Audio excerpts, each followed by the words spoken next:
রোজা রাখতে হয় বছরে একবার, এমন কোন মুসলমানের বাচ্চা নেই যে জানে না। মালদারকে হজ করতে হয় এমন কোন মুসলমানের বাচ্চা আছে নাকি যে জানে না? সবাই জানে, কিন্তু এটা মুসলমানের বাচ্চা আকসার জানে না যে জুলুম দেখে চুপ থাকলে কিয়ামতের দিন বুবা শয়তান করে আল্লাহ তুলে জালিমদের সাথে জাহান্নামে দেবে। এটা আকসার লোক জানে না। অনেকে মনে করে আমি তো জুলুম করিনি, কিন্তু না, শুধু জালিম হলে যে জাহান্নামে যাবে তা নয়। জুলুমকে দেখে যারা চুপ করে যাবে, জুলুমকে দেখে যারা খামোশ হয়ে থাকে, অন্যায়কে দেখে যারা চুপ করে থাকে, আমার আল্লাহ তাদেরকে ও জালিমদের সাথে বুবা শয়তান করে জাহান্নামে দেবে। জুলুম কখন বাড়ে?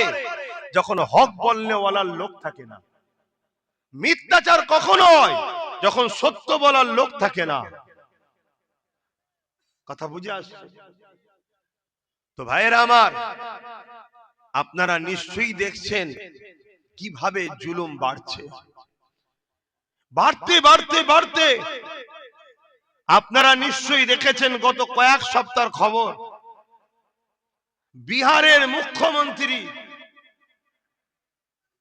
এক মানবরূপী জানোয়ার, ভারতের সংস্কৃতি, ভারতের কালচার, সংবিধান বিরোধী একটা মানুষের অধিকারের রাইট, তার সভ্যতা, তার পছন্দ, তার কালচারের উপরে হস্তক্ষেপ করে তার মুখের নেকাবকে টানছে।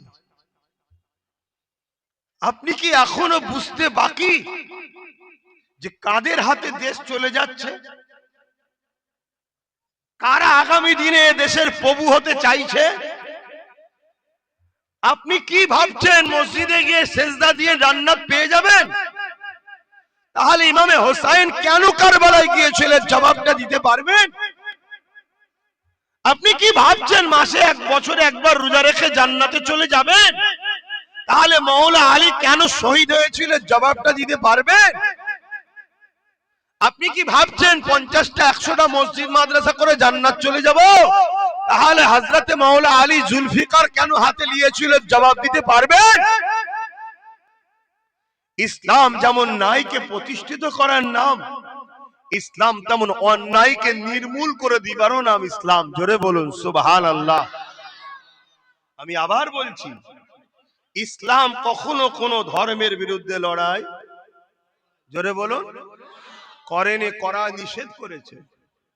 কারো ধর্মীয় অধিকারে হরণ করতে ইসলামের নিষেধ আছে।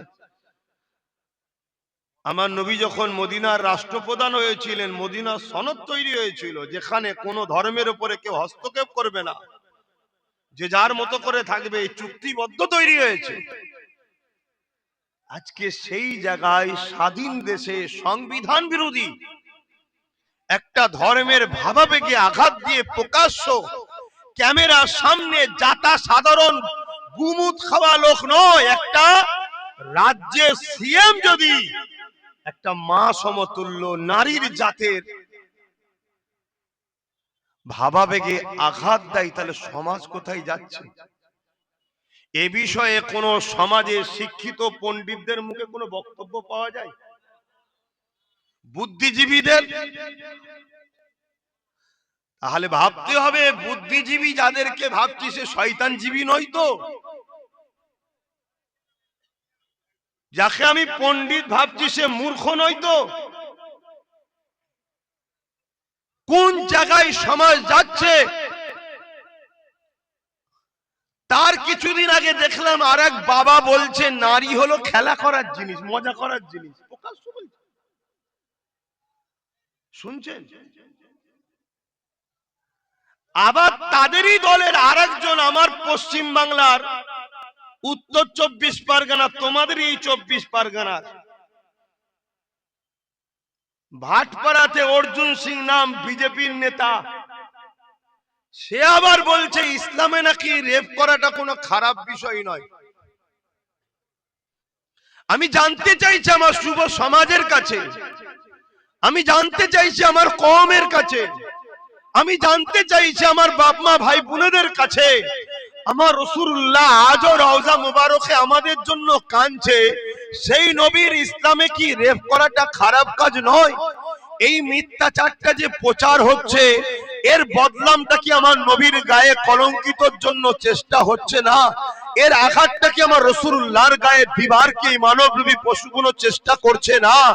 এরপরও বাংলার জমিনে আমরা মুসলমান এত থাকার পরও বাংলার জমিনে অন্য ধর্মের মানুষও যারা সম্প্রীতি প্রেমিক বলে, সেকুলার মাইন্ডের বলে, এত থাকার পরও এরকম একটা মানবরূপী পশু এখনো জেলে না গিয়ে বাইরে ঘুরছে। ভাবতে হবে আমরা কাদেরকে আপন মনে করি, কাদের সঙ্গে মিশি, আর কাদেরকে আমরা দরদি মনে করি। ভাবার দরকার আছে না? আমি কখনো বলবো না অন্য ধর্মে কি আছে, আমি কারো ধর্মে আঘাত দেবো না, কারণ আমার ইসলাম ইজাজত দেয়নি। সবচেয়ে বড় কথা, আমার ধর্মের বিষয় এরা সত্য বললো একটা আলাদা কথা ছিল, মিথ্যাচার করছে। এরকম ডিস্টার্ব করলে কি করে হবে? আপনারা কথা বললে আমার মাইন্ড একটুখানি যদি আমার কথা মিস্টেক হয়ে যায়, ভাই আমার কথাটাকে কেটে এমনি হই হই হচ্ছে। সত্য কথাকে এডিট করে ছড়াচ্ছে, ফটোকে এআই করছে, কি না করছে আমাকে নিয়ে। আবার যদি সত্যি একটু মিস্টেক হয়ে যায় তাহলে তো ব্যাস। আমার বোঝো আমার ভাইয়েরা, মৃত্যু আমাদের হবে না হবে না? কিয়ামতের দিনে নবীর শাফাআতের আশা আছে না নাই? নবীর শাফাআত ছাড়া কোনো বাপের বেটা জান্নাতে যেতে পারবে? কিয়ামতের দিনে নবীরাও নফসি নফসি করবে। তাহলে সেদিন তো আল্লাহর রাসূল আপনাকে বলতে পারে, হ্যাঁ আমার উম্মত, তুই দুনিয়ার বেঈমান নেতাদের জন্য লড়াই করলি, তোর জায়গা জমির জন্য লড়াই করলি, তোর নিজের জন্য সবকিছু করলি, আমার মার খাওয়া, রক্ত ঝরানো, সাহাবাদের শহীদ হওয়া, আমার পিয়ারা হোসাইনের কারবালায় শহীদ হওয়া, আহলে বায়াতদের কারবালায় কুরবানি হওয়া, কত মায়ের কোল খালি হওয়া, এই যে মানবতার ধর্ম, ইনসাফের ধর্ম, ইনসানিয়াতের ধর্ম, নারীর অধিকারের ধর্ম, মা বাপের মর্যাদার ধর্ম, ইনসাফ ইনসানিয়াত মানবতা সাম্যের ধর্ম, ইসলামের বিরুদ্ধে যখন তোর রাজ্যে একজনকেও মিথ্যাচার করলো, তোদের সরকার তাকে অ্যারেস্ট না করে তোদের কাছে যখন আবার এসেছিল, তাকেও জুতোর বাড়ি তাড়া করলি না কেন? এটাও দরকার জিজ্ঞেস করতে পারে না যে কাদের পিছনে আমরা ঘুরছি। আপনার আমার কথাকে অন্যদিকে নিয়ে গেলে হবে না। আমি এই জন্য রাজনীতির কথা এখানে নিয়ে এলাম যে রাজ পাওয়ারের লোকেরাই ধর্মের বিরোধী করছে, ঠিক তো নাকি?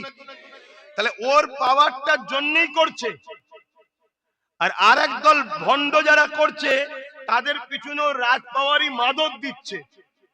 শুনছেন তো? কি মুখ দেখাবেন কিয়ামতের দিনে? পেটের এত জ্বালা ধরে গেছে। আসেন আপনাদেরকে ভাবাচ্ছি, জাগাচ্ছি। যদি কাল আপনি জাগেন তাহলে এরকম আচ্ছা আচ্ছা জাহান্নামের কুকুর যারা ইসলামের নামে মিথ্যাচার করে, এরা এমনি ধ্বংস হয়ে যাবে। অথচ ইসলাম নারীদেরকে কি সম্মান দিয়েছে। আমি তো চ্যালেঞ্জ করছি, কেউ যদি থাকে আসো মোকাবেলা করতে। ইসলাম নারীকে যে মর্যাদা দিয়েছে তার থেকে উত্তম মর্যাদার কোন টপিক যদি থাকে কেউ নিয়ে আসো। কথা শুনছেন? আজ থেকে ১৫০০ বছর আগে এই পৃথিবীতে মানুষ যখন ইসলামকে ভুলে গিয়ে ঈসা নবী চলে যাবার পর এক আল্লাহ ভুলে গিয়ে ৩৬০টা নকল খোদা করে ফেললো, তারা নিজেদের বেটিদের ঘরেও জ্যান্ত পুঁতে দিত, মায়ের সঙ্গে নোংরা কাজ করত, নারী কিনা বেচা হতো, নারীকে ভোগের জিনিস বানিয়ে দিয়েছিল। আমার দয়ান নবী মুহাম্মদ আরবি সাল্লাল্লাহু আলাইহি ওয়াসাল্লাম, তিনি শুধু আমাদের নয় প্রত্যেকটা মানুষেরই তিনি রাহমাতাল লিল আলামিন, সবার নেতা, সবার জন্য তিনি এসেছেন। তিনি এসেই তো নারীদেরকে জ্যান্ত পুতার হাত থেকে বাঁচিয়েছেন। জোরে বলুন সুবহানাল্লাহ। বাজারে নিলামে হতো তার হাত থেকে বাঁচিয়েছেন। জোরে বলুন সুবহানাল্লাহ। নারীকে তো এত সম্মান দিয়েছে, আল জান্নাতু তাহাতা আকদামুল উম্মাহাত, নারী মায়ের জাত, তার মায়ের পায়ের তলাতেই তো ছেলেদের জান্নাত। জোরে বলুন সুবহানাল্লাহ। আল্লাহ রাসূল বলেছে, কোন নারীর উপরে কেউ যদি অত্যাচার, রেপ করে, তার উপরে জুলুম করে, তাকে গলা পর্যন্ত পুঁতে দিয়ে পাথর মারতে মারতে মেরে ফেলে, এটার নাম ইসলাম। কেন? যে মায়ের জাতে সম্মান দিতে পারে না, ওই পুরুষটা পুরুষ থাকে না, ও একটা হিংস্র পশু, ওর বেঁচে থাকার অধিকার নেই। দেখতে মানুষ কিন্তু হিংস্র পশু, ওর বেঁচে থাকার অধিকার নেই। ইসলাম বলছে কেন? ও মায়ের জাতকে সম্মান দেয় রে।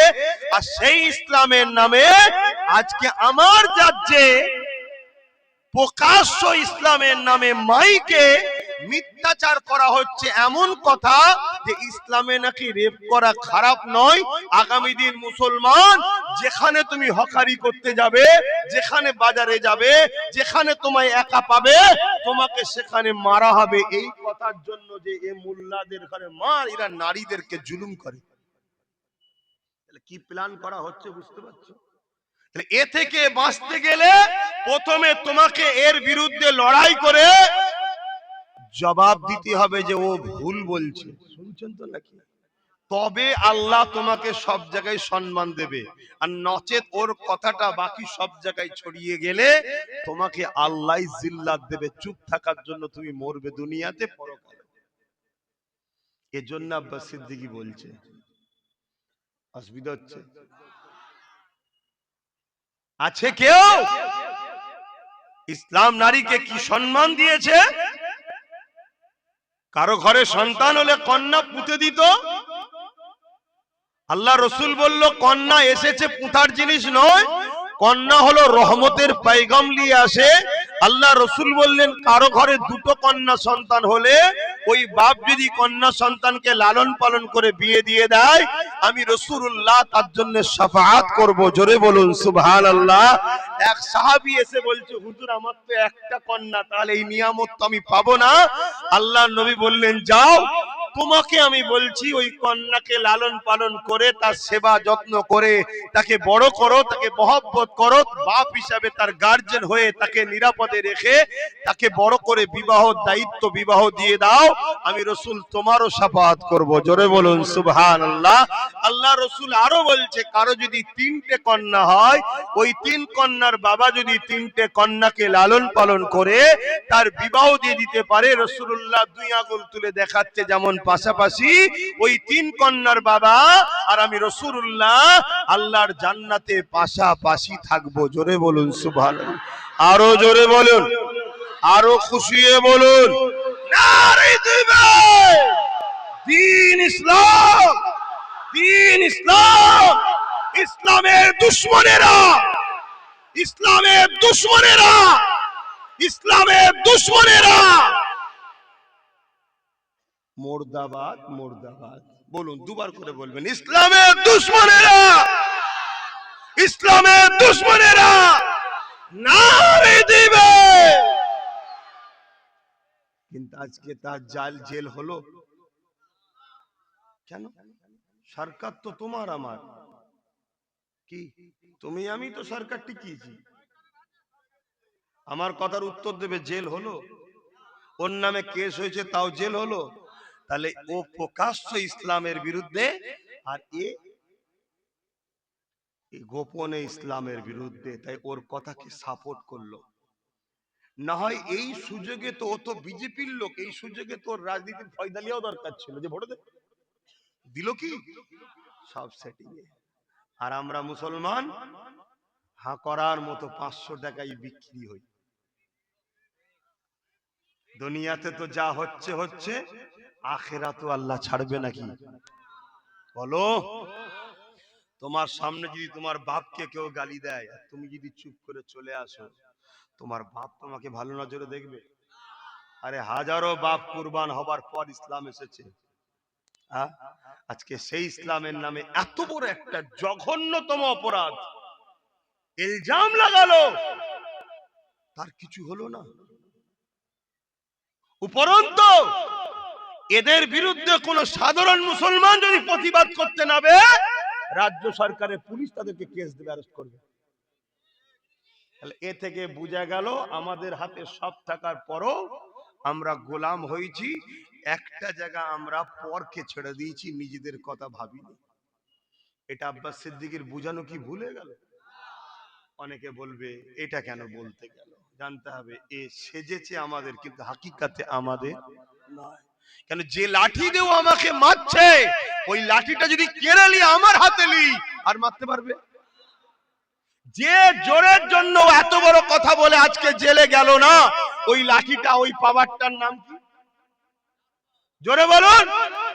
তো ওটা যদি কেড়ে আমরা হাতে নিয়ে লি, ওরকম বলার সাহস থাকবে কারো? ভাবো। বাবেরা, নওজওয়ানেরা, মন দিয়ে শোনো, আল্লাহ রাসূল এই দিনের জন্য কত কষ্ট করেছে গো। আজ বা দুনিয়ার মানুষ এমন করে দেখা যায়, বাদুরা থানা তো মাটিয়া হয়ে গেছে। এ নগর কসুয়া এলাকা মানুষেরা, উত্তর 24 পরগনা মানুষেরা, এক কথা আমার বসিরার হুজুরের রুহানি সন্তানেরা, বাবারা শুনে রেখে দাও, মৃত্যু একদিন না একদিন হবে। আল্লাহ আমাদেরকে দুটো কাজ দিয়েছে। কুনতু খায়রা উম্মাতিন উখরিজাত লিন-নাস তা'মুরুনা বিল মারুফ ওয়া তানহাউনা আনিল মুনকার। অন্যায়কে মিটাতে হবে, ন্যায়কে প্রতিষ্ঠিত করতে হবে। এই দুটো কাজ আল্লাহ আমাদেরকে দিয়েছে। এই জমিন আল্লাহ আমাদের জন্য বিছানা করেছে, আসমান আমাদের জন্য আল্লাহ ছাদ করেছে। আল্লাহ তোমাকে আমাকে আশরাফুল মখলুকাত করে বানিয়েছে।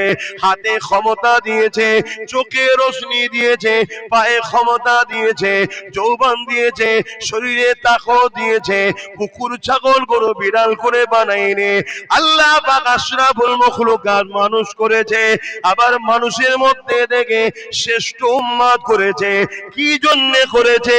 এ আমার বান্দা বান্দিরা, তোমরা আমার নবী আখিরি নবীর উম্মত উম্মতি, তোমাদেরকে আমি আল্লাহ দুটো কাজ দিলাম। এই দুটো কাজ তোমরা করো। কি কাজ? অন্যায় দেখলে সেটাকে রুখে দাও, অন্যায়কে মিটিয়ে দাও। দ্বিতীয় নম্বর কাজ হলো আমার জমিনের উপরে ন্যায় প্রতিষ্ঠিত করো।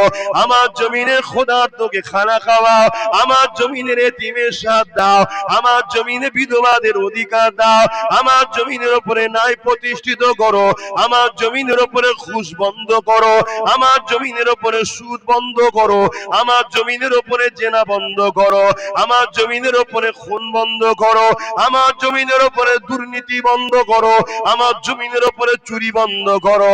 এ উম্মতে মুহাম্মাদি, আমি আল্লাহ তোমাদেরকে এই জমিনের উপরে প্রতিনিধিত্ব করার জন্য পাঠিয়েছি। তোমরাই তো লিডারশিপ, তোমরাই নেতা, তোমাদেরকে আমি আল্লাহ লিডারশিপ দিবার জন্য পাঠিয়েছি।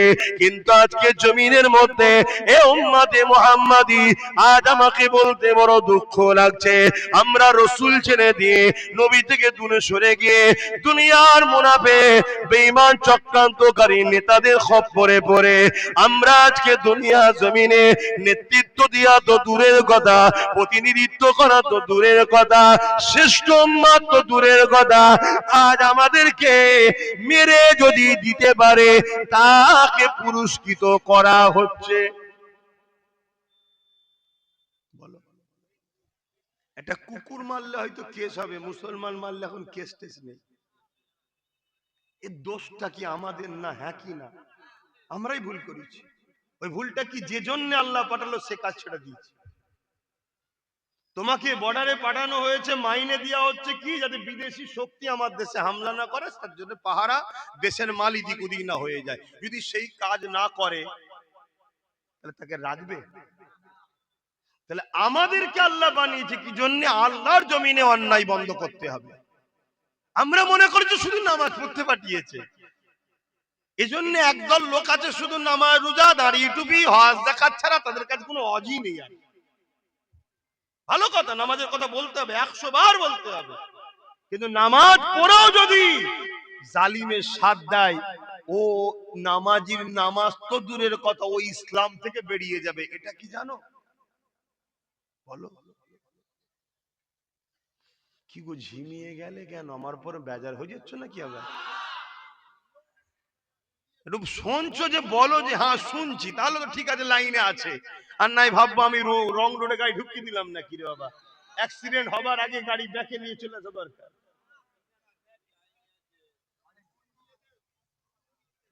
খুব ভালো করে শোনো, দুঃখ কি নয়, আমার রসুলের কত কষ্ট করা ইসলাম। এই ইসলামের জন্য এমনও দিন গেছে, আল্লাহ নবী নূহ নবী দয়া নবী দান্দা মোবারক খানা শহীদ হয়ে গেছে। এই ইসলামের জন্য এমনও দিন গেছে, আল্লাহ নবী পাহাড়ে চলে গেছে, সেখানে গিয়ে পাতা ফলমূল খেয়েছে। এই ইসলামের জন্য এমনও দিন গেছে, আল্লাহ নবীর প্রাণ প্রিয় সাহাবা হুজুরদেরকে নবী পাকের সামনে শহীদ হতে হয়েছে।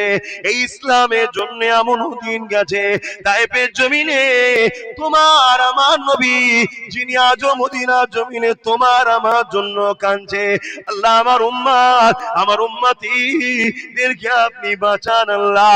আল্লাহ আমার উম্মত আমার উম্মতিদেরকে আপনি মাফ করে দিন আল্লাহ। এ যুবক, কিয়ামতের দিনে যেদিন তোমার আমার বাপ মা তোমার আমার হবে না, যে কিয়ামতের দিনে তোমার আমার ভাই বোন তোমার আমার হবে না, যে কিয়ামতের দিনে তোমার আমার স্বামী স্ত্রী একে অপরের হবে না, ওই কিয়ামতের দিনে যে রাসূলুল্লাহ তোমাকে আমাকে জাহান্নাম থেকে বাঁচাবার জন্য মাকামে মাহমুদে গিয়ে সিজদায় পড়ে গিয়ে চোখের পানি ফেলে কাঁদবে, ও রব্বি আল্লাহ আমার উম্মত উম্মতিদেরকে বাঁচায়, আল্লাহ আমার উম্মত উম্মতিদেরকে ক্ষমা করে দেয়, আল্লাহ আমার উম্মত উম্মতিদেরকে মাফ করে দেয়। উম্মত হিসাবে কি এতটুকু দায়িত্ব নয় যে আমি নবীর দিনের যদি উপকার করতে না পারি, কমসে কম আমার দ্বারা নবীর দিনের যেন ক্ষতি না হয়ে যায়? উম্মত হিসাবে কি এতটুকু দায়িত্ব নয় নবীর দিনের বিরোধী যারা করেছে এই আগাছাগুলোকে সাইজ করে দিবার কি দায়িত্ব আমাদের নাই? উম্মত হিসাবে কি এতটুকু দায়িত্ব নয় একসাথে কাঁধে কাঁধ মিলিয়ে জালিমদের বিরুদ্ধে প্রতিহত করে দুনিয়াকে জানিয়ে দেওয়া ইসলাম একমাত্র ধর্ম যেখানে নারীকে এত সম্মান দেওয়া হয়েছে যে বিবাহের আগে নারীকে তাকে নজরানা কি দেবে, দেনমোহর কি দেবে, নারীকে কি সম্মানিক দেওয়া হবে, এটাকে কথা বলে নিতে হবে। এ যুবকেরা তরুণেরা, ইসলাম নারীকে এত মর্যাদা দিয়েছে, এক একটা নারী এক একটা জান্নাত। আরো জোরে বলুন সুবহান আল্লাহ।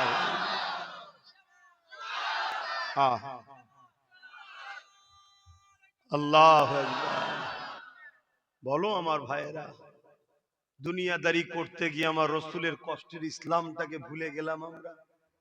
বলো, আজকে সবাই সবার জন্য চাইছে আসো আমার ঘর বাঁচাও, ইনি বলছে আসো আমার ঘর বাঁচাও, ইনি বলছে আসো আমার ঘর বাঁচাও, বিনিময়ে আমাদেরকে গেঁজার কেসে জেল ছাড়ার কি দেয়? বলো, যারই ঘর বেঁচিয়েছি বিনিময়ে তারা আমাদেরকে কেস ছাড়ার কি দিয়েছে? বলো, যাদের জন্যই লড়িছি বিনিময়ে তারা আমাদেরকে জিল্লাত ছাড়া, ঠকানো ছাড়া, প্রতারণা করা ছাড়া কি করেছে? বলো। অথচ যে রসুল তোমাকে আমাকে বাঁচার স্টাইল শিখিয়েছে, যে রসুল তোমাকে আমাকে পশুর জিন্দেগি থেকে মানুষের জিন্দেগিতে এনেছে, যে রসুল তোমাকে আমাকে বাপ মার মর্যাদা শিখিয়েছে, যে রসুল তোমাকে আমাকে অর্থনীতি, সমাজনীতি, পরিবার নীতি, রাষ্ট্রনীতি, রাজনীতি, এডুকেশন নীতি এবং দুনিয়াতে তোমাকে আমাকে যে বানিয়েছে সেই রবকে চিনিয়েছে, সেই আল্লাহকে চিনিয়েছে, সেই রসুল তোমার আমার কাছে রেখে গেছে কোরআন, সুন্নাহ, ইসলাম, দ্বীনকে রেখে গেছে। তুমি আমি কারবার করছো করো, ব্যবসা করছো করো, রাজনীতি করছো করো, বন্ধুত্ব যার সঙ্গে করছো করো, কিন্তু একবার তো তোমার মনে রাখা দরকার, আমার কারবার ততদিন পর্যন্ত চলবে যতদিন সামনে ওয়ালা ইসলামের বিরুদ্ধে বলবে না। আমার রাজনীতি ততদিন তোমার সঙ্গে চলবে যতদিন তুমি আমার ইসলামের বিরুদ্ধে আঘাত দেবে না। আমি ততদিন তোমার সঙ্গে মিশবো। তুমি কোন ধর্মের আমার কাছে বিষয় নয়, তুমি আমার স্রষ্টারই সৃষ্টি। তুমি বাপ আদম মা হাওয়ার ছেলে। তুমি হিন্দু তো কি হয়েছে, আদিবাসী সাঁওতাল বাগদি তো কি হয়েছে, জবাব তুমি স্রষ্টার কাছে দেবে ভুল ঠিকের। কিন্তু মানুষ হিসাবে আমি তোমার সঙ্গে মিশবো ততদিন পর্যন্ত যতদিন তুমি আমার জানের থেকে প্রিয় দ্বীন ইসলাম আমিনার লালের উপরে আঘাত দেবে না, ততদিন তোমার সঙ্গে আমার সম্পর্ক মধুর থাকবে। যেদিন তুমি আমার রাসূলের উপরে আঘাত দেবে, আমার কোরআনের উপরে আঘাত দেবে, আমার দ্বীনের উপরে আঘাত দেবে, আমি মরে যেতেও পছন্দ করব, কিন্তু তোমার সঙ্গে লড়াই করতে আমি পিছবো না। তোমার সঙ্গে দুশ্মনী করতে, বিরোধ বজায় করতে আমি পিছপা হব না। এই আকীদা, এই দ্বীনের উপরে মহব্বত আমাদের সবার হৃদয়ে থাকা দরকার আছে না নাই? হাত তুলে সাক্ষী দান আছে না নাই? তাহলে বলুন লাব্বাইক। সবাই বলুন ইয়া রাসূলুল্লাহ, হাত লম্বা করে বলুন লাব্বাইক লাব্বাইক লাব্বাইক। হুজুর আমরা হাজির আছি, বলো হুজুর আমরা হাজির আছি দ্বীনের জন্য মাল জান দিতে। নারে তাকবীর, নারে তাকবীর। কিন্তু সবকিছুর আগে একটা প্ল্যান তৈরি করতে হয় তো নাকি? হ্যাঁ, প্ল্যান করে কাজ করবে, আবেগে নয়, জোশে নয়। জোশ আনো, হুঁশ হারিয়ে নয়। কথা মাথায় ঢুকছে তো নাকি? আমি ভুল করেছি, আমার বাপকে গাল দেবে, এটার নাম ইসলাম নয়। একজনকেও ভুল করবে তার জন্য তার জাতকে গাল দেবে, এটার নাম ইসলাম। আমরা যে অন্যায় করেছে তাকে শুধু চিনি, ঠিক তো নাকি? হ্যাঁ। তো ভাইয়েরা আমার, তাহলে আজকে সেই জায়গায় আমার রাসূল কত কষ্ট করেছে এই ইসলামের জন্য। আজকে সেই ইসলামকে আমেরিকাতে মিটাবার চেষ্টা করছে, ব্রিটেনে মিটাবার চেষ্টা করছে, ফ্রান্সে মিটাবার চেষ্টা করছে, স্পেনে মিটাবার চেষ্টা করছে। এমন করে পৃথিবীর প্রতিটা জায়গাতে ইসলামের বিরুদ্ধে নানা রকম কার্টুন তৈরি হচ্ছে, নানা রকম ফিল্ম বানানো হচ্ছে, নানা রকম বিদ্বেষ তৈরি হয়েছে। এই আবহাওয়া কিন্তু আমার ভারতে ছিল না। যেদিন থেকে এই অপদার্থ অনুপযুক্ত কেন্দ্রে বিজেপি সরকার এসেছে, সেদিন থেকে বারবার আমার ইসলামের উপরে আঘাত দেওয়ার একটা যেন ফ্যাশন তৈরি হয়েছে। এ থেকে বোঝা যাচ্ছে গভর্নমেন্ট পিছন থেকে মাদক দিচ্ছে। শুনছেন তো নাকি? আমার কথায় অসুবিধা হচ্ছে আপনাদের? না আপনি বলবেন যে হুজুর সব ঠিক আছে, ওই রাজনীতির বিষয়টা একটু না বললে হয় না? তাহলে তো ফেরাউনের বিরুদ্ধে বলা যাবে না? ফেরাউন রাজনীতির নেতা ছিল তো নাকি? ফেরাউন রাজনীতির নেতা নয়? একটু বলবেন তো হ্যাঁ কি না? হ্যাঁ, মিশরের রাজা ছিল তো, রাজনীতি করতো তো নাকি? আসলে নমরুদের বিরুদ্ধেও তো বলা যাবে না, কারণ নমরুদ তো তামাম পৃথিবীর রাজা ছিল। তাহলে তো আবু জেহেল, উতবা, সাইবা, ওদিকে এজিদ, এদের বিরুদ্ধে তো বলা যাবে না। কি বলছেন? আব্বাস সিদ্দিকী কিছু ভুল করছে, কিন্তু কিছু মৌলী সাহেব যেন মনে হচ্ছে তাদের নজরে আমরা একটু ভুল ভুল মতো। আরে এখানে নেই তো কি হয়েছে, দূরে তো আছে। তারাই তো চলে যাবার পর এদের মাথাকে ওয়াশ করে আমার বিরুদ্ধে। নাই যে জোয়ার, যে ঐক্য, যে একতা আল্লাহ পাক কারো দ্বারা কিছু করিয়ে নেয় ইনশাল্লাহ। আগামী দিন ইনশাল্লাহ যদি আমার উলামা ভাইয়েরা, ইমাম সাহেব ভাইয়েরা যদি পক্ষে নাও আসে, যদি চুপ থাকে, এমন একটা জায়গায় পৌঁছে যাব না, সবার দাঁত ভেঙে দিবার মতো ক্ষমতা রাখবো, মানে জালিমদের। কিন্তু পিছন থেকে কামড়ে নিচ্ছে না, আর সাধারণ ছেলে ভাবছে ইও তো মলি সাহেব টাইপের। কিন্তু সাধারণ লোক তো জানেন না যে উলামা দুই ধরনের, একটা খাইরুল উলামা, একটা সারুল উলামা। এলেম অর্জন দুজনই করেছে, একজন দুনিয়ার জন্য এলেমকে খরচ করে, একজন আল্লাহ দ্বীন হলো মাকসাদ। দ্বীনের স্বার্থে হাজারো জায়গায় সে যায়, কিন্তু মাকসাদ তার দ্বীন, মাকসাদ তার আল্লাহ, মাকসাদ তার রাসূল। হক উলামা চিনারও একটা নমুনা হলো, হক উলামা কখনো জালিম শাসকদের সঙ্গে বন্ধুত্ব করতে পারে না। কথা মাথায় শুনে, এগুলো যুবক শোনো, আমার কথা মানবে কি না মানবে পরের বিষয়, কিন্তু কাল তুমি যখন বিপদে পড়বে কমসে কম এতটুকু তো তোমার ভেতর থেকে একটা আওয়াজ বেরোই জানো, আব্বাস সিদ্দিকী বলেছিল রে। যেমন আমি বলেছিলাম 8 বছর ধরে ওয়াকাফ চলে যাচ্ছে, ওয়াকাফ চলে যাচ্ছে, ওয়াকাফ চলে যাচ্ছে, ধর ধর ধর। তোমরা বলেছিলে অনেকে, সবাই নয়, আমাদের তো মমতা আছে বাঁচাবে, আর মমতাও বলেছিল কোনো টেনশন নেই। লাস্টে শয়তান ঠিক সময় ফেসিয়েছে না ফাঁসাইনি? তা যারা ওর পক্ষে ছিল তারা আজকে একবার হলেও তো কমসে কম প্রকাশ্য না বললো, বুকে হাত দিত, এটা বলতে বাধ্য আব্বাস কিন্তু অনেক আগে থেকেই বলছিল। আজও আমি তোমাদেরকে বলে যাচ্ছি, কমসে কম ওই দিনটা যখন ঘটবে তখন তোমরা যাতে বলতে পারো যে সত্যি তো রে, এদেরকে উলামা মনে করে এদের কথা শুনে তো বিরাট ভাষা ফেসেছি। আব্বাস বলেছিল হক উলামা কখনো জালিমদের সঙ্গে সম্পর্ক রাখতে পারে না। মনে থাকবে, আমার নবীর লড়াই ছিল জালিমের বিরুদ্ধে, আর উলামাকে নবীর ওয়ারিস, আল উলামা ওয়ারাসাতুল আম্বিয়া, নবীর ওয়ারিস, তো নবীর পক্ষে যে সে তো নবীর ওয়ারিস, নবী ছিল জালিমদের বিরুদ্ধে আর নবীর ওয়ারিস আছে জালিমের সঙ্গে, এটা কি করে হয়? ইমামে আজম ছিল জালিম শাসকের বিরুদ্ধে, ইমাম মালিক ছিল জালিম শাসকের বিরুদ্ধে, ইমাম বুখারী ছিল জালিম শাসকের বিরুদ্ধে, ইমাম সুফিয়ান সাউরি ছিল জালিম শাসকের বিরুদ্ধে, ভারতবর্ষের সুলতান হিন্দ গরিবে নওয়াজ ছিল জালিম শাসকের বিরুদ্ধে, হযরত মুজাদ্দিদ আল পেসানি জালিম হতভাগা আকবর ভারতের রাজা ছিল তার বিরুদ্ধে, আমার তোমার মুর্শিদ কেবলা মুজাদ্দিদ জামান দাদা হুজুর পীর কেবলা, আমার তোমার হাফিজুল হাদিস বশির আল্লামা হুজুর, এরা সবাই ব্রিটিশদের বিরুদ্ধে লড়াই করেছে। জোরে বলুন সুবহানাল্লাহ। আমি কাউকে চিনি না, ভালো ঘরের ছেলে ভালো কথা, কিন্তু দুনিয়াদারের খপ্পরে পড়ে ভালো ঘরের ছেলেও বিগড়ে যেতে পারে না, পারে না। হ্যাঁ, ভালো ঘরের ছেলে যখন তার সমালোচনা করব না, কিন্তু কমসে কম যখন জেনে গেছি জালিমের সাথে আছে তার সাথও দেবো না। সে তার কবরে জবাব দেবে, আমি তার বিরোধী করতে যাব না। কেন? তার বিরোধী করতে গেলে তার উপরে অনেক ভালো লোক আছে, তাদের নামটাও জড়িয়ে যাবে, তাই বিরোধীও দরকার নেই। কিন্তু জেনে যখন গেছি যে জালিমের সাথে কেন রে, তাহলে তার থেকে দূরে থাকা দরকার আছে না? না, আলেম মানুষ ভালো কথা, মুফতি মানুষ ভালো কথা, বক্তা মানুষ ভালো কথা, মাদ্রাসা করছে মসজিদ করছে ভালো কথা, আমি তার বিরোধী করতে যাব না। কিন্তু যখন দেখবো জালিম আর সে একসাথে স্টেজ শেয়ার করছে, তখন আমার তো ভেবে লিয়া দরকার এনার সাথ আমি। আর জুলুম তো জুলুম, জুলুমের এখন চরম শিখরে পৌঁছে গেছে। এতদিন জুলুম ছিল চাকরি চুরিতে, এতদিন জুলুম ছিল শিক্ষা চুরিতে, এতদিন জুলুম ছিল মানুষের অধিকার নাগরিকত্ব হরণ নিয়ে, এতদিন জুলুম ছিল মানুষকে হত্যা করা নিয়ে। আজকে জুলুমের শিখর এত দূর পৌঁছে গেছে, আমার মসজিদকে মিটিয়ে দিচ্ছে, আমার মাদ্রাসাকে মিটিয়ে দিচ্ছে, আমার কবরস্থান ঈদগাহকে মিটিয়ে দিচ্ছে, আমার কোরআনকে শেষ হয়ে যাবে বলছে।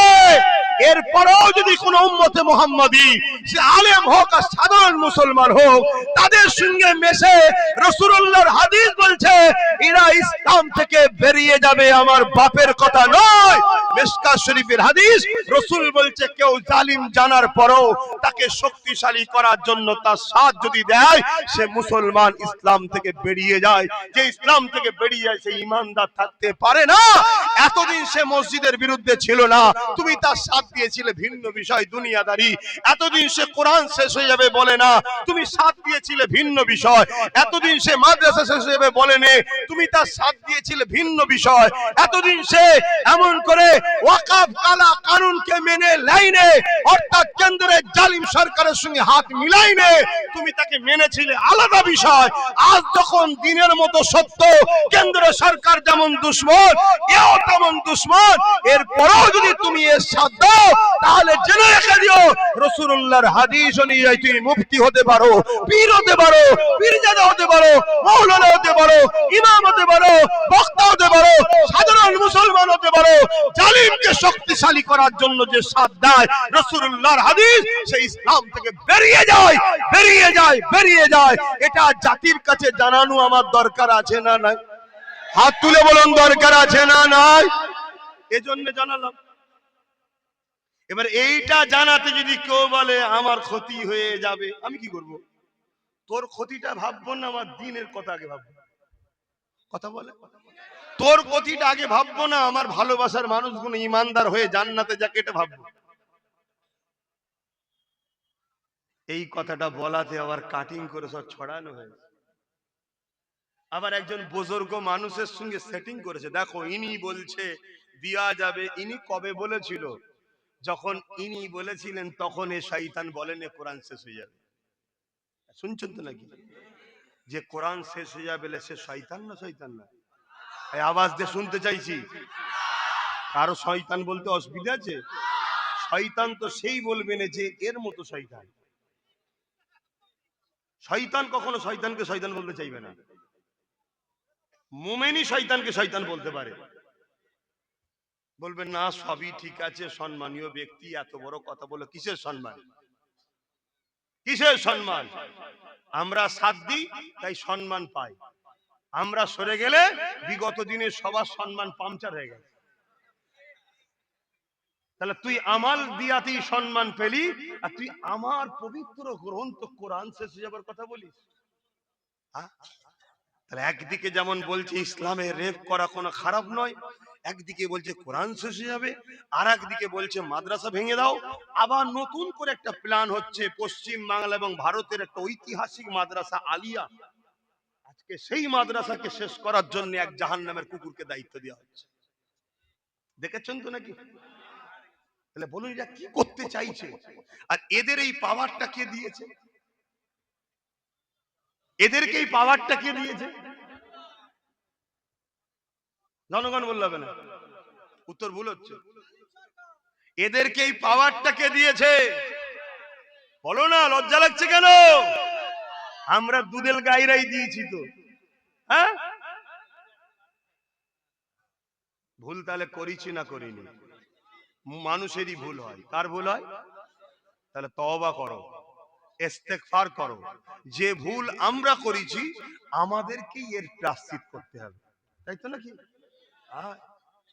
অতএব যারা দায়িত্বশীল আছেন আমার কওমের যারা দায়িত্বশীল আছেন যে কোনো পদের, যদি আপনারা সচ্চা মুসলমান হন, এই সুযোগ, এর থেকে মুখ ফিরিয়ে সরে আসেন। আসুন আমরা এখন, ঠিক না বেটি? তবে হ্যাঁ, কিছু দায়িত্বশীলকে তো কোনোভাবে লিয়া যাবে না, কেন তারা, তাদের মুখটা দেখলেই বাকি সবার সমস্যা খারাপ হয়ে যাবে। তার মধ্যে তুলনামূলক অনেক ভালো আছে না নাই? আমি সেই গুণকে বলছি, এই সুযোগ চটচট করে চলে আসো। আর নাই খোদার গজব, বাবরি মসজিদ শহীদ হয়েছিল যাদের দ্বারা, খোদার গজব কি হচ্ছে দেখেছেন তো? সারা দুনিয়ায় তার হা হা হা করে বেরিয়ে বেড়াচ্ছে। কি কত শক্তিশালী ছিল, আজকে সারা ভারতে তারা ঝাড় খেচ্ছে। এটা খোদার মার। কথা বুঝে আসছে? বিগত দিন, তাই আমি আপনাদের বলবো এমন ক্ষতি না হয়ে যায়। বিগত দিন যে বলেছিল মাদ্রাসায় জঙ্গি তৈরি হয়, তার উপরে খোদার মার কি হয়েছে দেখেছেন? কথা বলছে না তো? হ্যাঁ, কিন্তু তারা যদি শুধরে যায়, পরিবর্তন হয়, ক্ষমা চেয়ে এলাই, গণতান্ত্রিক দেশ, সবাই মিলে মিলেমিশে থাকতে হবে, ঠিক তো নাকি? এবং বর্তমান যে শয়তানি করছে সেও যদি বলে আমি শয়তান আর থাকবো না, পরিবর্তন হতে চাই, ক্ষমা চাইছি, তাহলে ভিন্ন বিষয়। কিন্তু আসল কথা হলো, যতক্ষণ আমার কোরআনের বিরুদ্ধে কেউ থাকবে, দিনের বিরুদ্ধে থাকবে, ইমানদার কখনো তার সাথ দিতে পারে? ভাই, আমার কথায় কেউ কষ্ট পেয়েছে? আপনার কাছে এ ভালো ও খারাপ, ও ভালো এ খারাপ, এমন ব্যাপার নয় তো। আমার কাছে ভালো সে, যদি সে অমুসলিম হয়, আমার ধর্ম মানে না, কিন্তু বিরোধী যেন না করে, সেও আমার কাছে ভালো মানুষ হিসেবে, তার সাথে মিশবো আমি। আর মুসলমানের মধ্যে আমার কাছে তো সে ভালো, যে ধর্মের সাথে যদি কোনো জিনিসের টক্কর হয়, দুনিয়ার পথ তথ সব ছেড়ে দেবে, ধর্মের পক্ষে সে দাঁড়াবে, সে আমার কাছে ভালো। কথা বুঝে আসছে? একটা ব্যক্তি কত নাম ছিল, একটা ব্যক্তি কত নাম ছিল, মৌলানা মানুষ। মাঝে মাঝে তো সোশ্যাল মিডিয়ায় দেখি অনেকে কমেন্ট করছে অমুক কি মারা গেছে না বেঁচে আছে, একটু ইনফরমেশন দেবেন। এরকম গোলামি জিন্দেগি করে কি লাভ? বেরিয়ে আসেন না, আপনার মন্ত্রী হবার শখ হন না, আমরা সাপোর্ট করবো। কি করবেন না ভাই? তুই মৌলানা মানুষ, আমরা সাপোর্ট করব। কিন্তু তা বলে তুমি এই জালিমদের সঙ্গে দালালি করলে হবে? বেরিয়ে আসে, আমরা সাপোর্ট করব। আপনার মন্ত্রী হবার শখ, তো আপনি মন্ত্রী হন। কি আমার কথা ভুল হচ্ছে নাকি? যুবকেরা মনে রেখে দিও, কিয়ামতটা কিন্তু বড় কঠিন হবে। হে আমার নওজওয়ানেরা, তরুণেরা, হে আমার উলামা ভাইয়েরা, হে আমার ইমাম ভাইয়েরা, হে আমার মুহাদ্দিস মুফাসসিরিন ভাইয়েরা, হে আমার নওজওয়ানেরা, আমি কাউকে ব্যক্তিগত আক্রমণ করছি না, দিনের স্বার্থে বলতে লেগেছি। ভুল আমার আছে, আপনাদেরও আছে, ভুলের মাপ আছে। দিনের ক্ষতি ও ক্ষতিকারকদের সঙ্গে সাথ দিলে আল্লাহ পাক ক্ষমা করে দেবে না। কেননা এই দিনের জন্য আমার রাসূলুল্লাহ জীবনে এত কষ্ট গেছে। এ যুবকেরা, তরুণেরা, ইতিহাসের পাতা সাক্ষী দেয়, আল্লাহ নবী নূহ নবী, দয়া নবী যখন বললে, কে আছো বাবা, ইসলামের জন্য মাল দাও বাবা। জালিমরা গোপনে গোপনে দল তৈরি করেছে, জালিমরা গোপনে গোপনে টিম তৈরি করে ফেলেছে, ইসলামের উপরে আঘাত করবে, মদিনার উপরে আঘাত করবে। কে আছো বাবা, দিনের জন্য মাল লাগবে বাবা, মাল দাও। সাহাবা হুজুররা যার যেমন আছে দিতে লেগেছে। ওই সময়ে দেখা যায় এক মহিলা এসে আল্লাহ নবীর দরবারে হাজির হয়ে গেলে, আল্লাহ নবীকে সালাম দিলে, সালাম দিবার পরে বলতে লাগলে, ইয়া রাসূলুল্লাহ, হাবিবাল্লাহ, শুনলাম আপনি দিনের জন্য মাল চাইছে। আল্লাহ নবী বললেন, হ্যাঁ মা, কেননা জালিমরা চক্রান্ত করেছে, তারা গোপনে গোপনে প্রস্তুত হয়েছে ইসলামের উপরে আঘাত করবে বলে। এই জন্য মা, এই দিনের লড়াইতে, এই দিনের জালিমদের মোকাবেলাতে যারা মাল দেবে, আল্লাহ পাক তাদেরকে জমিন আসমানের মতো বড় বড় জান্নাত দিয়ে দেবে। এ নওজওয়ানেরা, তরুণেরা, ওই মহিলা তখন কি বলেছিলে, ইয়া রাসূলুল্লাহ, হাবিবাল্লাহ, আমার স্বামী না, হুজুর স্বামী থাকলে আপনার কাছে পাঠিয়ে দিতাম। এই জন্য আমি মা নিজে এসে হাজির হয়েছি, আমি দিনের জন্য কিছু দিতে চাই। আল্লাহ নবী বললেন, মা কি দেবেন আপনি? ওই মহিলা বলেছিলেন, ইয়া রাসূলুল্লাহ, হাবিবাল্লাহ, আমি বড় গরীব, আমি বড় অভাবী, আমার দিবার মতো কিছুই নাই, এই যে আল্লাহ আমাকে ছেলেটা দিয়েছে। এ যুবক মন দিয়ে শোনো, আল্লাহ ছাড় দিয়েছে, ছেড়ে দেয়নি। আল্লাহ কোরআনে সূরা বাকারার মধ্যে বলে, আল্লাহ ও রাসূলকে ছেড়ে দিয়ে যাদেরকে তোমরা বেশি প্রাধান্য দেবে, আমার আল্লাহ তার হাতেই তোমাকে আমাকে মিটিয়ে দেবে। আমাদের তো সেই দিন বুঝে নেওয়া দরকার ছিল, যেদিন দাদা হুজুরের দরবারে প্রশাসন পাঠিয়েছিল, সেই দিন তো বুঝে নেওয়া দরকার ছিল। যেদিন এমন করে দুর্গাপুরে বুলডোজার দিয়ে মাদ্রাসাকে ভেঙেছিল, সেই দিন আমাদের বুঝে নেওয়া দরকার ছিল। এমন করে যারা বলেছিল রাস্তার কুকুরের বাচ্চাকে খাবার দেবো, মিড ডে মিল দেবো, মাদ্রাসার বাচ্চাকে দেবো না, সেদিন আমাদের বুঝে নেওয়া দরকার ছিল। কিন্তু দেরি আমরা করে ফেলেছি, দেরি হয়ে গেল, এখনো সময় আছে, আল্লাহর কাছে ক্ষমা চাও, তওবা করো, পরিবর্তন হও। হে আল্লাহ, ভুল করেছি, মাফ করে দেন। আমার আল্লাহ বড় দয়ালু, ক্ষমতাবান, আমার আল্লাহ বড় দয়ালু, ক্ষমাশীল, তিনি অবশ্যই দয়া করে দেবে। যে কথা বলছিলাম, কত কষ্ট করে ইসলাম এসেছে, দেখো ওই মাটা বলতে লেগেছে, ইয়া রাসূলুল্লাহ, হাবিবাল্লাহ, আমি আমার এই বাচ্চাটাকে ইসলামের পক্ষে দান করতে চাই। আরো জোরে বলুন সুবহান আল্লাহু আকবার, আল্লাহু আকবার। ভাইরা আমার, আজান হচ্ছে, আজান।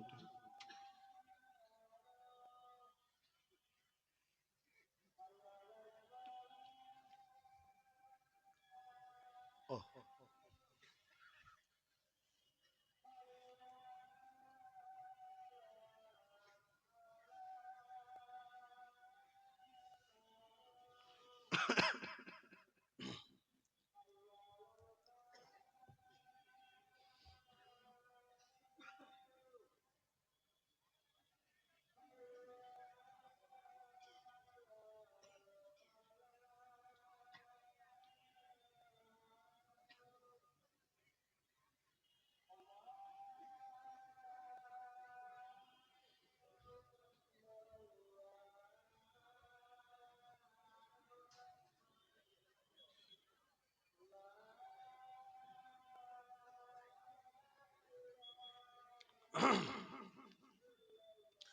اللهم رب هذه الدعوة التامة محمد وسيلة الفضيلة وصوم مقام محمد إلا جوات السفر إنك لا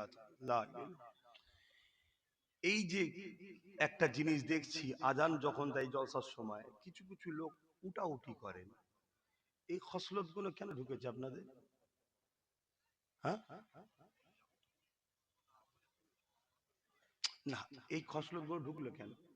আপনার 5-10 জনের জন্য একটা দিন 50 জন উঠবে, একদিন 500 জন উঠবে।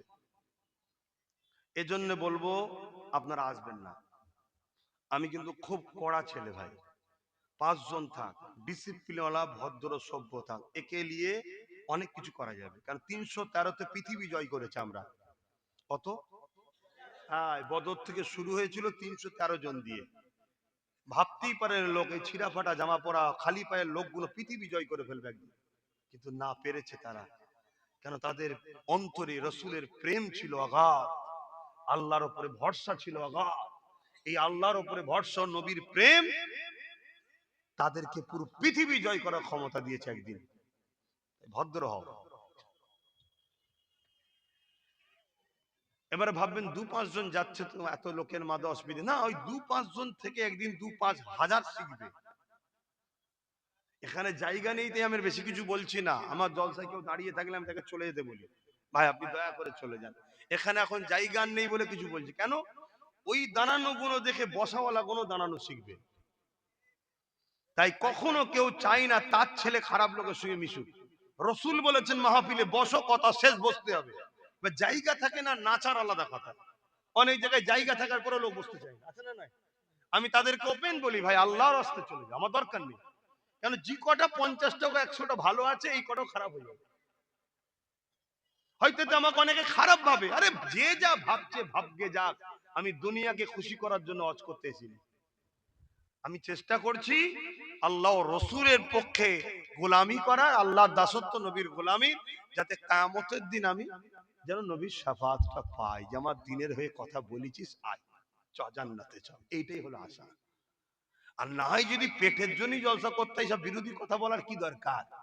বাবারা বাবারা করলে যে বন্ধু সেও থাকবে, যে দুশ্মন সেও থাকবে, দাওয়াত আরো বাড়বে। বন্ধুর ঘরেও দাওয়াত হবে, মুনাফিকের ঘরেও দাওয়াত হবে। আর এখানে দাওয়াত আমাকে কারা করে? একদম সলিড গুলো করে। কেন? জলসা করতে গেলে কলজে থাকা দরকার। আমাকে দাওয়াত করতে গেলে রাত 12টায় পুলিশ ঘরে চলে এসছে, 2টোই পুলিশ ঘরে চলে এসছে। আর আমি এর জন্য পুলিশকে দোষী করব না, আমাদেরকেই দোষী করব। কেন? আমরা বদমাইশদের ঘরে নেতা বানিয়েছি, তারা পুলিশদের হুকুম করে, তারা বেচারি চাকরি করে, নাচারে পরে ছুটতে হয়। কথা বুঝে আসছে না? না, তারপরেও আলহামদুলিল্লাহ আমাকে যারা দাওয়াত করে তারা প্রয়োজন হাইকোর্ট পর্যন্ত এখন চিনে গেছে, কোর্টে যাওয়া শিখে গেছে আমার ছেলেরা। আমি মাঝে মাঝে তো শুনে অবাক হয়ে যাই, তুই এত দূর যেতে শিখে গেছিস। যাক, বারেক বিপদ হলো তাই তো শিখছিস। কি? একটা মহিলা একটা সংসার জীবনে, খুব মন দিয়ে শুনবেন, সংসার জীবনে বাচ্চা হয়েছে, এই 5-6 মাসের বাচ্চা, মা ইন্তেকাল হয়ে গেছে। এইটুকু বাচ্চার কি হবে? বাপ তা একটা বিয়ে করেছে, বাপ একটা বিয়ে করেছে। তা বিয়ে করার পর 1 বছর পর তারও একটা সন্তান হয়েছে। তাহলে এই বাচ্চাটার বয়স 1.5 বছর। কথা বুঝে আসছে? আর নতুন একটা সন্তান হয়েছে তার সবে। তা 1.5 বছর বাচ্চা, 2 বছরের বাচ্চা যখন হয় তখন ওই বাচ্চাটার বয়স 5 মাস। 2.5 বছর যখন ওই বাচ্চার বয়স তখন 1 বছর। তা নিজের বাচ্চা যেটা হয়েছে 1 বছর বয়স, তাকে কোলে না নিয়ে হাঁটাচ্ছে। আর আগের যে বাচ্চাটা, সতীনের যেটা বলা হয়, যে ভাষা বুঝবেন, তাকে কোলে করে ঘুরছে। অনেকে বলছে দেখেছিস, আমরা শুনেছি সতীন নাকি কোনোদিন আপন হয় না, মানে কি বলে, সতার মা না কি বলে, আপন হয় না। দেখেছিস কোলে করে ঘুরছে। আর একজন ওখানে শিক্ষিত লোক ছিল, সে বলছে তোরই তো মূর্খ, বুঝবি কি? তার মানে ওই যে ওই কোলে করে যে বাচ্চাটাকে নিয়ে ঘুরছে, ওর ভবিষ্যৎটা এই মাটা শেষ করছে। কেন? ও বাচ্চার পা হবে বলে মনে হচ্ছে না। আর নিজের বাচ্চাটাকে পা চলাচ্ছে, ও এত মজবুত হচ্ছে অনেক দ্রুত ছুটবে। তা কখনো ভালোবাসার নামে যে কি ক্ষতি করা হয়, সেটা আমরা বুঝি না অনেক সময়। কথা বুঝে আসছে? অনেকে আছে বদমাইশি দেখার পরও বলছে ঠিক আছে চলো, না তোমাকে ভালোবাসার নামে ক্ষতি করছে, আর আমি হয়তো একটু টাইট দিই, একটু কড়া হই, কিন্তু তোমাকে তৈরি করতে চাইছি। শোনো, লোহার কখনো দাম বাড়বে না যদি তোমাকে আগুনে দিয়ে পিটিয়ে পিটিয়ে ধারালো অস্ত্র না করা হয়, তাহলে তোমার দ্বারাই কখনো বিজয় যুদ্ধ লড়াইয়ের কাজে লাগবে না। তোমাকেও তৈরি হতে হবে। তাই আল্লাহ তোমাকে আমাকে কখনো কখনো আগুনে ফেলে, কখনো পিটায়, অর্থাৎ আগুনের মতো করে কষ্ট দেয়, কখনো আবার বিভিন্ন পিটানোর মতো কষ্ট দেয়, দিয়ে তোমাকে আমাকে দুনিয়ায় লড়াই করা শিখায়। কিন্তু তুমি আমি পরিস্থিতিটার মোকাবেলা বা পরিস্থিতিকে দেখে শিক্ষা অর্জন করছি না। তুমি আমি সেই এর কোলে, এ তারা মেরেছে ওর কোলে, ও তারা মেরেছে ওর কোলে। আরে নিজের পায়ে দাঁড়ানো শেখো, নিজের পায়ে দাঁড়াও। যে নিজের পায়ে দাঁড়ায় তাকে সবাই স্যালুট করে, আর যে পরের লক্ষ কোটি টাকার অফিসারেও চাকরি করে কিন্তু সে মালিক নয়, পরের নকার, তাকে কেউ স্যালুট করে না। ছোট ব্যবসা হোক, কারবার ছোট হোক, এটা মালিক, তার একটা মিজাজ আলাদা থাকে, আমিই মালিক। ঠিক না বে ঠিক? এগুলো শেখো আমার ভাই।